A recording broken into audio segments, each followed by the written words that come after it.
आज जो हमारे पास गाड़ी आता है टाटा सिग्ना का BS2 फेस 2, इसका में फॉल्ट है कि DF dosing fault, SCR system fault का फॉल्ट कोड आ रहा है।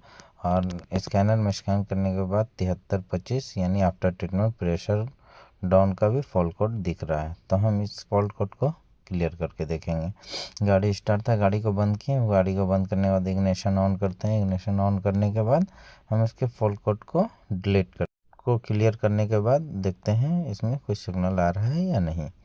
फॉल्ट कोड क्लियर करने के बाद हमारी सारी सिग्नल चली जाती है, पर ड्राइवर का कहना है गाड़ी कुछ दूर बाद चलने के बाद फिर से सिग्नल आ जा रही है। तो ये प्रॉब्लम काफ़ी दिनों से इनका चल रहा है। ये शोरूम में गाड़ी चेक करा चुके हैं लेकिन इनका फॉल्ट क्लियर नहीं हो रहा है।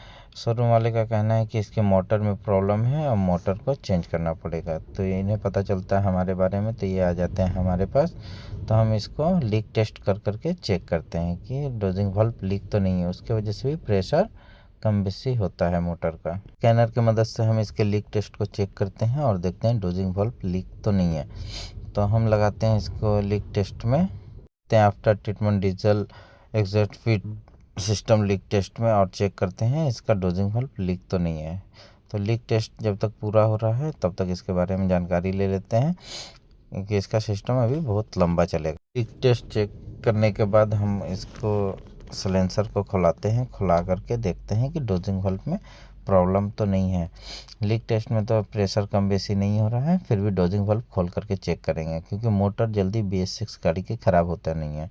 या फिल्टर जाम होता है, या तो पाइपलाइन जाम होता है, या डोजिंग वाल्व प्रॉब्लम करता है, पर इसके डोजिंग वाल्व में ही ज़्यादातर प्रॉब्लम मिलता है, मोटर ख़राब। मोटर को खोल चुके हैं, खोलने के बाद इसकी डोजिंग वाल्व को वॉश करेंगे और इसके जितने भी सारे पाइपलाइन हैं उसको क्लियर करेंगे। पाइप में भी कचरा रहने से प्रेशर के बहाव में कम बेसी होता है।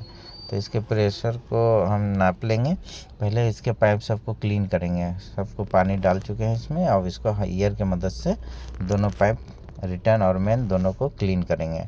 हवा मार करके दोनों पाइप को क्लीन करेंगे। क्लीन करने के बाद डोजिंग वाल्व को क्लीन करेंगे। डोजिंग वाल्व को क्लीन करने के बाद हम इसके पाइप को डोजिंग वाल्व में लगा करके और डोजिंग करा करके चेक करेंगे हमारा इंजेक्टर सही काम कर रहा है या नहीं। और साहब का कहना है कि हम बहुत परेशान हैं, एक चक्कर जाते हैं और हमारा ये सिग्नल वाली प्रॉब्लम बार बार हमारी गाड़ी में आ जा रही है। लैपटॉप से मिस्त्री या शोरूम में भी काम कराते हैं, वो डिलीट कर करके फॉल्ट कोड को देते हैं, और हमारी गाड़ी 100, 150, 200 किलोमीटर चलने के बाद फिर यही सेम प्रॉब्लम आ जा रही है। और सब जगह कह रहे हैं कि इसका मोटर में प्रॉब्लम है, मोटर चेंज करना पड़ेगा। एक जगह ड्राइवर साहब मोटर भी चेंज करा करके देख चुके हैं, तो मोटर चेंज करने के बाद भी सेम रीज़न आ रहा है। तो हम इसे अच्छी तरह से क्लीन करेंगे, सारी पाइपलाइन को, कपलर को और डोजिंग वाल्व को क्लीन करने के बाद हम इसकी पाइप को लगा करके डोजिंग करा करके चेक करेंगे हमारा डोजिंग प्रॉपर तरीके से हो रहा है या नहीं, और कितना यूरिया बाहर आ रहा है। और रिटर्न भी चेक करना है कि हमारा यूरिया रिटर्न सही आ रहा है कि नहीं। पाइप को सही तरीके से लगाना है, क्योंकि प्रेशर इतना रहता है कि पाइप भी फेंक सकता है। तो अब हम इसे लगाते हैं डोजिंग वाल्व को। डोजिंग वाल्व को लगाने के बाद स्कैनर की मदद से इसे करेंगे डोजिंग, और चेक करेंगे हमारा डोजिंग प्रॉपर तरीके से हो रही है या नहीं हो रहा है।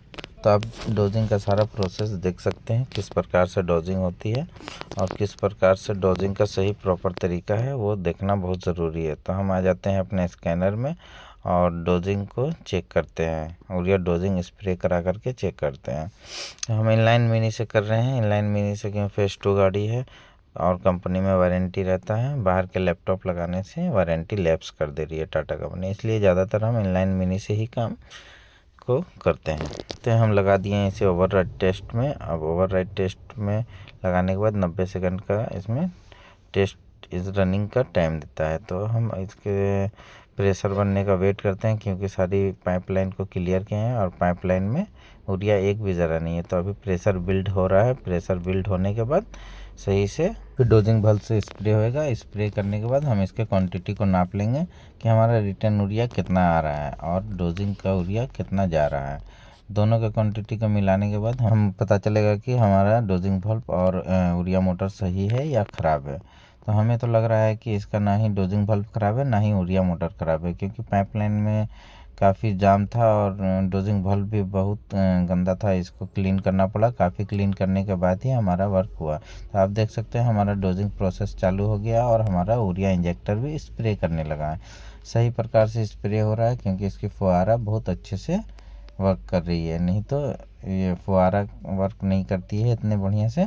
और यूरिया का प्रेशर इतना बढ़िया नहीं रहता है। यूरिया का प्रेशर भी बहुत बढ़िया बिल्ड हुआ है, 8 बार के प्रेशर में बराबर लगी हुई है। तो दिखा देते हैं कि इसका प्रेशर कितना चल रहा है। तो आप देख सकते हैं 8 बार के लंबसम में चल रहा है और इसलिए स्प्रे का प्रोसेस काफ़ी अच्छा है। और 90 सेकंड चलेगी ये टेस्ट। 90 सेकंड टेस्ट चलने के बाद हमारा टेस्ट क्लियर हो जाएगा। क्लियर करने के बाद हम सारे डोजिंग बल्ब को टाइट कर करके और गाड़ी को रनिंग करके चेक करेंगे, हमारा प्रॉब्लम सॉल्व हो जाएगा। और गाड़ी में कोई प्रॉब्लम नहीं है। ये छोटी छोटी काम और छोटे छोटे चीज़ बहुत सारे मैकेनिक भाई ध्यान नहीं देते हैं, उसके कारण से बड़ी बड़ी सामान चेंज करवा देते हैं कि ये प्रॉब्लम है वो प्रॉब्लम है। सही से ध्यान दे करके काम करें गाड़ियों में, क्योंकि सामान बहुत महंगा पार्ट्स है ये सब और बहुत प्रॉब्लम होता है गाड़ी वालों को इतने महंगे पार्ट्स चेंज करने के लिए। अब देखिए हमारा प्रोसेस कितना काफ़ी अच्छा वर्क कर रहा है और कोई दिक्कत नहीं है। डोजिंग बल्ब एकदम सही है और हमारा यूरिया इंजेक्टर भी सही है और डोजिंग मोटर भी सही है। तो अब देख लीजिए हमारे स्कैनर में आपको हम दिखा देते हैं, हमारा प्रेशर एकदम बिल्कुल 8 बार 50 कुछ ऐसा चल रहा है।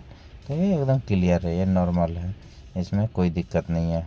तो अब हम ये डोजिंग बल्ब को करेंगे टाइट और गाड़ी को करेंगे स्टार्ट करके चेक करेंगे। कोई चेक लैंप नहीं है और कोई फॉल्ट कोड नहीं है। गाड़ी को रनिंग करवा करके भी हम चेक करेंगे कि कोई फॉल्ट कोड है या नहीं। गाड़ी को रनिंग करा के भी चेक कर लिए, सब क्लियर।